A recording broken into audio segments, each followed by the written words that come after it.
के, वस्त्र जहाँ के, अन्न जहाँ का, अन्न जहाँ का, ऐसा प्यारा देश की रक्षा कौन करेगा। हमको इतनी आसानी से नहीं मिली, इसके लिए कई वर्षों तक संघर्ष किए हमारे वीर शहीदों ने।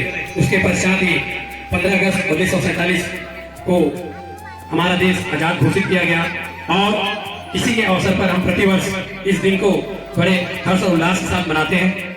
इसी कड़ी में फले फूले भारत सदा विश्व में सम्मान रहे, इतिहास की गौरव गाथा में देश सदा ही गतिमान रहे। बोलो भारत माता।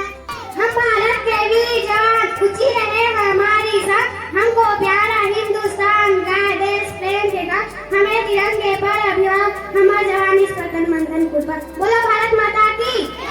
भारत माता की।